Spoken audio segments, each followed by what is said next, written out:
It's not you, it's them.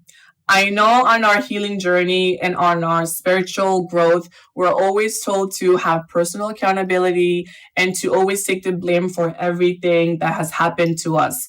While I believe that in the beginning of the healing journey, we do have to take personal accountability for our personal actions in every relationship dynamics that we have found ourselves in, and to kind of heal through those past traumas, those past thought patterns, just every all the unhealthy behaviors that we had done in the past, to kind of work through those and to now develop healthier patterns to move forward. And so I believe that because we became so much more aware, because of the healing that we have done on our part, because we became more self-aware of our personal actions and of our shortcomings in the relationship dynamics. Because when I talk about relationships, I don't only mean romantic relationships. I'm talking about all kind of relationship dynamics, platonic, between family, coworkers, any kind of relationship dynamic that you find yourself in that takes time out of you and energy out of you. Those are the relationships that I'm talking about. And I found that obviously it takes two. It's not only one sided where the person that's always like doing the inner work, the person that's always healing, and the person that's always like looking at their what they're doing on their part. I feel like, especially as empaths, if you can relate to being an empath, which is someone that is very sensitive, that's very empathetic to the world around them, that just take on so much energy. If you find yourself that you're an empath, that's when you really go into self blaming. No matter what happens, every relationship that happens, you always blame yourself for everything. If something goes wrong in your life, you blame yourself. While I believe in personal accountability, I do believe that there comes a point in our journey where we have to trust ourselves. We have to trust ourselves that we have became more self-aware and that we have done a lot of work on our part. And now that, because you have done so much work, your all the distortions become clear. It gets removed from your sight. You kind of have like new lenses, a more healthier outlook on life. And once you know in your heart that you have a healthier outlook on your life, and when you find yourself in unhealthy relationship dynamics, the signs become really clear to you in the beginning.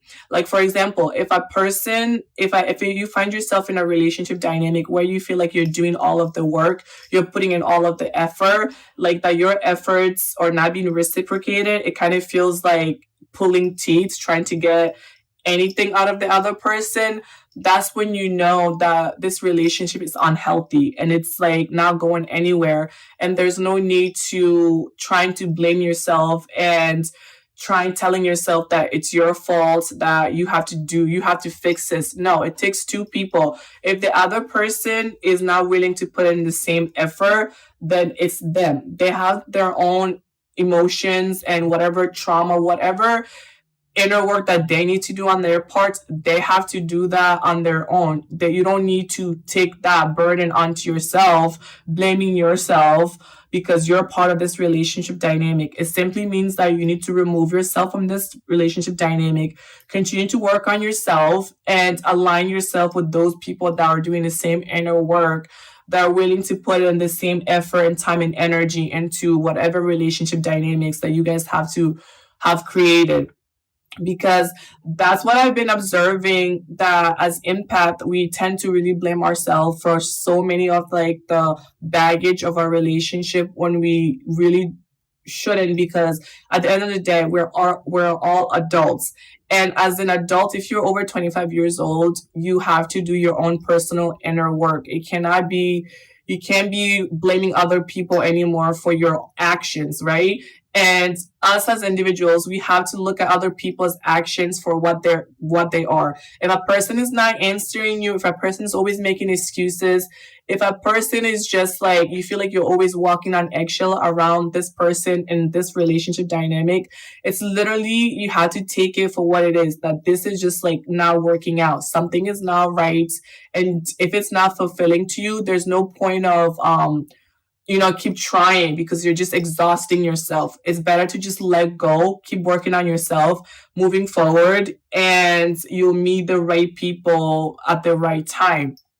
And so I've really this going to 2025, that's really been my one of my key focus right now. It's like it's not me, it's you, right? So I have this trait of toxic trait, I would say, of like just loyalty. Like I'm such a loyal person that and I'm just because I'm just so much more of a quality versus quantity. So if I found someone that's like a quality in my life, friendship wise, I feel like I have to just try to work on the relationship instead of just letting go and move forward. Because when you're doing like a lot of healing and a lot of inner work, you become so much more spiritually aware and you grow so rapidly and evolve past your surroundings and people around it that sometimes it's like it's you become lonely because you feel like, oh my god, like I keep outgrowing every person. What's going on? When can I meet people that have the same mindset as me, right? That are doing the same work as me.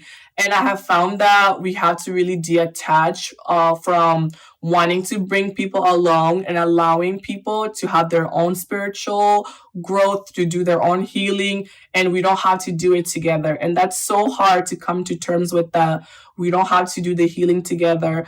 And it's really true. Some relationships are seasons, right? And once the season is over, then it's over. There's no need to like grieve. I mean, it's okay to grieve about it, but there's no point to blame yourself for what had happened as if you were the one that had to do all the work. A relationship takes two. Remember that there's anything to take away from this video is a relationship takes two.